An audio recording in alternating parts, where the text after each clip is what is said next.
Hi, second graders. Today we're going to read Chapter 13, Art and Accusation.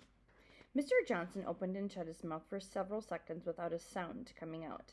At last he croaked, "Mrs. Hunt, I'm afraid I'm unwell. I'm going home to bed. Will you take charge of this child?" His voice dropped to a mumble like an old man's. Omri caught the words, "Back to their lessons." Then Mr. Johnson let go of Patrick's arm, turned, walked most unsteadily to the door, and then put his hand on it and swayed as if he might fall over.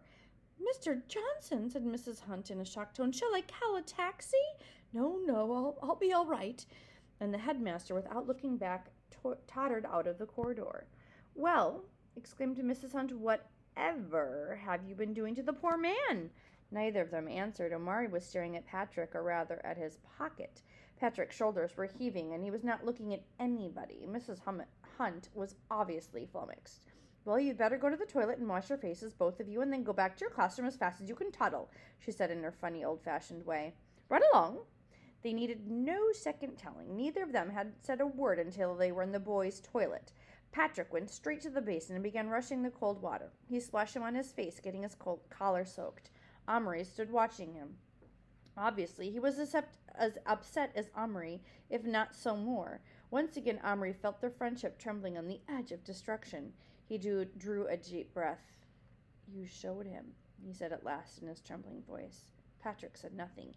He dried his face on the roller towel. He was still gasping the way he does when one's been crying. "Give them back to me, both of them." Patrick reached slowly into his pocket. He put his closed hand backward. Omri looked at his fingers slowly open. Little Bear and Boone were sitting there, absolutely terrified. They were actually clinging to each other. Even Little Bear was hiding his face, and they were both trembling. With infinite slowness and care, as to not frighten them more, Omri took them into his own hand. "It's all right," he whispered, bringing them near to his face. "Please, it's all right." Then he put them carefully in his pocket and said to Patrick in a low voice, "You stupid fool." Patrick turned. His face gave Omri more of a jolt than Mr. Johnson's had. It was white mottled red with swollen eyes. "I had to," he said. "I had to. He'd have phoned my dad. They would have made me tell in the end. Anyhow, he didn't believe in them. He thought he was seeing things. He just stood there gaping at them. He didn't even touch them. When they moved, he gave a yell, and I thought he was going to fall over. He went white as a ghost. You saw. He didn't believe his eyes, Omri, honest. I think he dreamed it. He'll think he dreamed it." Omri went on, looking at him stonily. Can't I have Boone?" said Patrick in a small voice. "No." "Please, I'm sorry. I had to." "They're not safe with you. You use them. They're people. You can't use people." Patrick didn't ask again. He gave one more hiccuping sob and went out. Omri took the little men out of his pocket again and lifted them to his face. Boone was lying flat on his front, holding his big hat down over his ears as if trying to shut out the world, but Little Bear stood up. "Big man shout, give fear," he said angrily. "Small ears, big noise, no good." "I know, I'm sorry," said Omri, "but it's okay now. I'm going to take you home." "What about wife?" His promise. Omri had forgotten all about it. Another Indian, another light little person to worry about. Omri had heard about people going gray-haired almost overnight as if they had too much worry. He felt it might easily happen to him. He thought back to the time only a few days ago when all of this had started, and he had fondly imagined it was all going to be the greatest fun anyone had ever imagined. Now he realized it was more of a nightmare. But Little Bear had looked at him challengingly. He had promised. "Right after school," he said, "we'll go to the shop." There was still another hour of lessons to be through. Fortunately, it was 2 periods of art. In the art room, you could go away into a corner and even sit with your back turned to the teacher if you liked. Omri went to the furthest and darkest corner. "Omri, don't try to draw there," said the art teacher. "You're in your own light. It's bad for your eyes." "I'm going to draw something huge anyway," said Omri. All the others sat near the long windows. He was quite alone, and if the teacher approached him, he would hear her feet on the bare floor. He suddenly felt he must. He simply must get a little fun out of this somehow. He cautiously fetched Little Bear and Boone out of his pocket. They stood on the sheet of white drawing paper as if on a stretch of snow that looked about them. "This school place?" asked Little Bear. "Yes." "Shh. Sure don't look much like school I went to," exclaimed Boone. "Where's the rows of desks? Where's the slate and bit of chalk? Why ain't the teacher talking?" "We're doing art. We can sit where we like. She doesn't talk much, and she just lets us get on with it, replied Omri in the softest whisper he could possibly manage. Artie? Asked Boone, brightening up. Say, that was my best subject. All was a lost toppin' art. Only thing he was good at. Still draw mite when I get a chance, if ain't no one to laugh at me. He reached into his pocket of his own tiny jeans and fished out a stub of a pencil almost too small to see. Can I draw mite on your paper? He asked. Omri nodded. Boone strode to the very center of the paper, looked all around at the white expanse, stretching away from him in every direction, and gave a deep sigh of satisfaction. Then he knelt and began to draw. Little Bear and Omri watched. From the microscopic point of Boone's pencil, there developed the most amazing scene. It was a prairie landscape with hills and cacti, and a few tufts of sagebrush. Boone sketched in, with sure strokes, some wooden buildings, such as Omri had often seen in cowboy films. A saloon with a swinging sign reading Golden Dollar Saloon in twirly writing.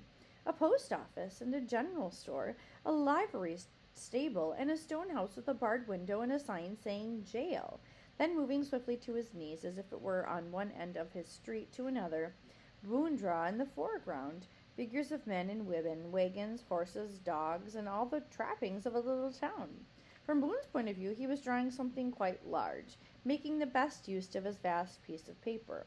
But from Omari's, the drawing was minute, perfect in every detailing, but smaller than any human hand could possibly have made it. He and Little Bear watched, fascinated.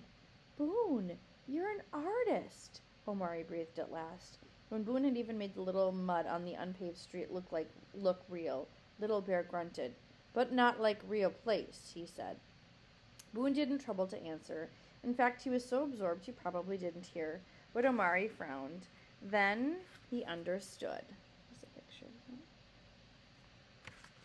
Of course, Boone's town was part of an America that was not thought of during Little Bear's time.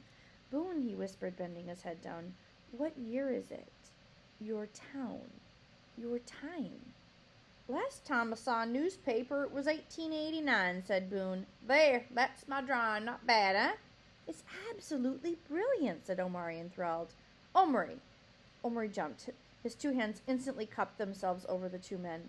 From the other side of the room, the teacher said, I see it's no use trying to stop you chattering. You even do it when you're alone. Bring me your picture. For a moment, Omari hesitated, but it was too marvelous to be passed up. He scooped up the men into his pocket and picked up a sheet of paper. For once, he wouldn't stop to think. He'd just enjoy himself. He carried Boone's drawing to the teacher and put it innocently into her hand. What happened then made up for a great deal of the worry and general upset the little men had caused him. First, she just glanced. At a glance, the drawing in the middle of the paper just looked like a scribble or a smudge. I thought you said you were going to do something huge, she said with a laugh. This isn't much more than a... And then she took a much closer look. She stared without speaking for 2 minutes while Omari felt inside him the beginnings of a huge, gleeful, uncontrollable laugh. Abruptly, the teacher, who had been perched on a desk, stood up and went to a cupboard. Omari was not surprised to see a magnifying glass in her hand when she turned around. She put the paper down on the table and bent over it with the glass poised.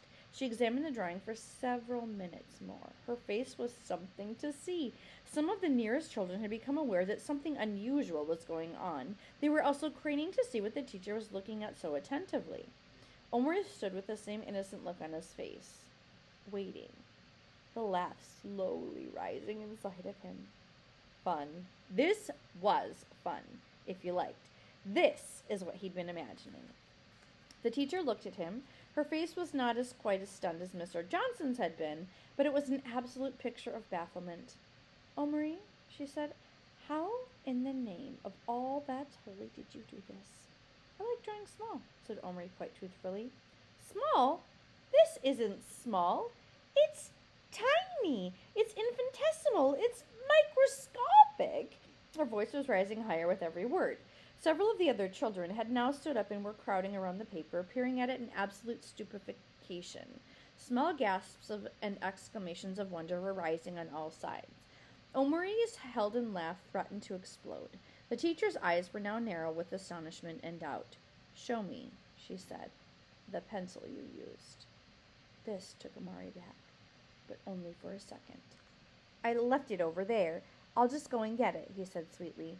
He walked back to his table, his hand in his pocket. With his back turned, he bent over, apparently searching at the top of the table. Then he turned around, smiling, holding something cupped in his hand. He walked back. Here it is, he said, and held out his hand. Everyone bent forward. The art teacher took hold of his hand and pulled it in toward her. Are you putting me on, Omari? There's nothing here. Yes, there is. She peered close until he could feel her warm breath on his hand. Don't breathe hard, said Omari, his laugh now trembling at his very lips. You'll blow it away. Maybe you see it better with your magnifying glass, he added kindly. Slowly she raised the glass into position. She looked through it. Can I see? Is it there? Can I look? Clamored the other children, all except Patrick. He was sitting by himself, not paying attention to the crowd around Omari.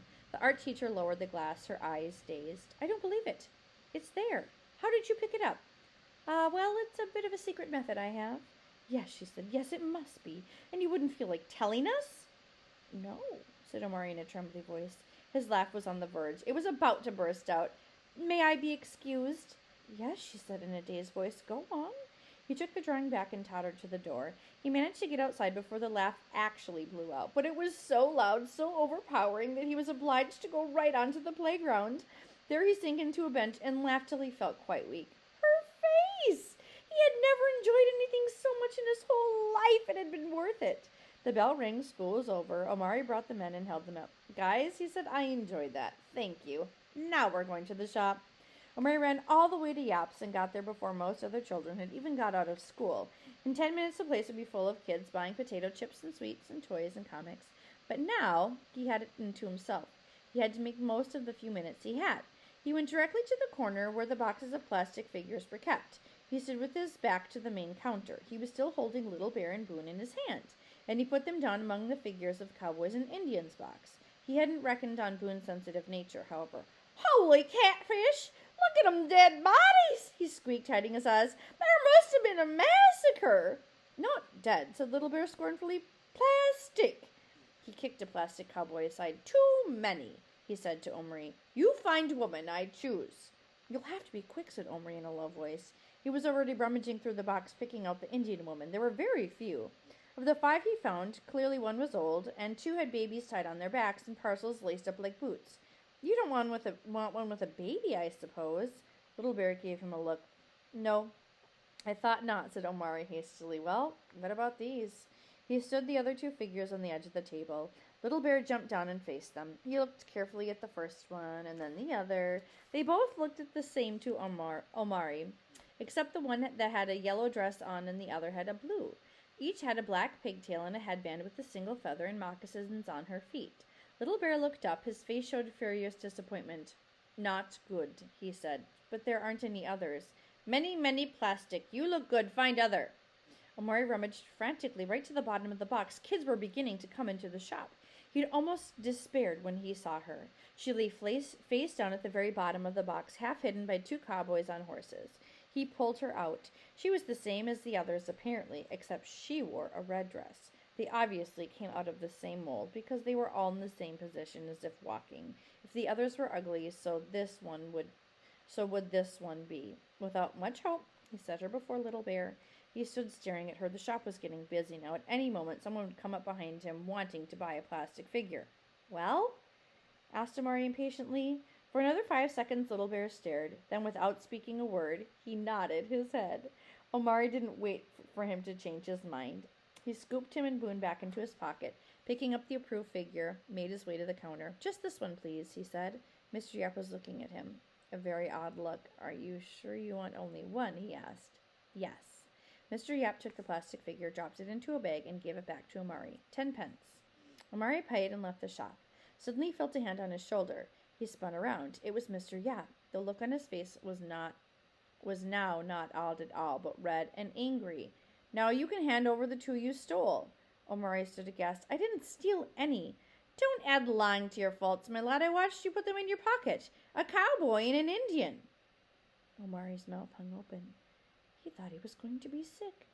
I didn't, he tried to say, but no words came out. Turn out your pockets. They're mine, Omari managed to gasp. A likely story. And I suppose you brought them out to help you choose the new one? Yes. Ha ha ha, said Mr. Yap heavily. Come on, stop playing around. I lose 100 pounds worth of stuff a year to you thieving kids. When I do catch one of you red-handed, I'm not likely to let it pass. I know your sort. If I let you up, you'd be boasting to your pals at school about how easy it is to get away with. And most likely, back you'd come tomorrow for another pocketful. Omari was now fighting back tears. Quite a crowd had collected, much like the crowd in the art room, some of the same people even, but his feelings were no longer pleasant. He wished he could die and disappear. It's no good trying to get around me by crying, shouted Mr. Yap. Give them back right now or I'll call the police. All at once Patrick was beside him. They're his, he said. I know this because they're his because he showed them to me at school. A cowboy with a white hat and an Indian in a chief's headdress. He told me he was coming to buy a new one. Omari wouldn't steal. Mr. Yap let go of Omari and looked at Patrick. He knew Patrick quite well because it happened that Patrick's brother had once been his paper boy. Will you vouch for him then? Of course I will, said Patrick staunchly. I'm telling you, I saw both of them this afternoon. But still the shopkeeper wasn't absolutely convinced. Let's see if they fit your description, he said.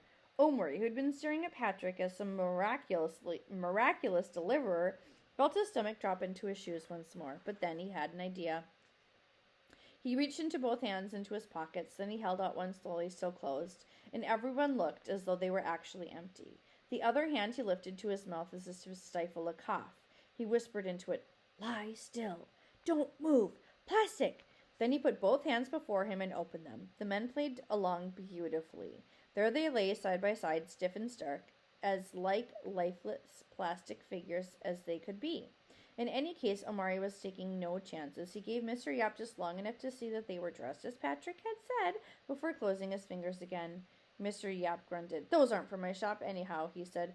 All my Indian chiefs are sitting down, and that sort of cowboy is always on a horse. Well, I'm sorry, lad. You'll have to excuse me, but you must admit it did look suspicious.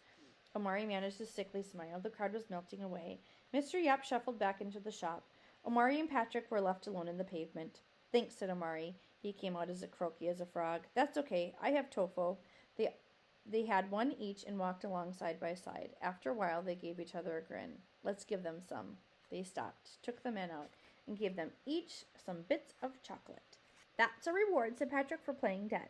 Little Bear then naturally demanded to know what had been all about, and the boys explained as well as they could. Little Bear was quite intrigued. Man think Omari steal Little Bear? Yes. And Boone? Omari nodded. Omari fool to steal Boone, roared Little Bear, laughing. Boone, stuffing himself with chocolate, gave him a dirty look. Where woman? Little Bear asked eagerly. I've got her. When make real? Tonight. Patrick gave him a look of pure longing, but he didn't say anything. They walked along again. They were getting near Omari's house. Omari was thinking. After a while, he said, Patrick, what about staying the night? Patrick's face lit up like a bulb. Could I? And see? Yes. Wow, thanks! And they ran the rest of the way home.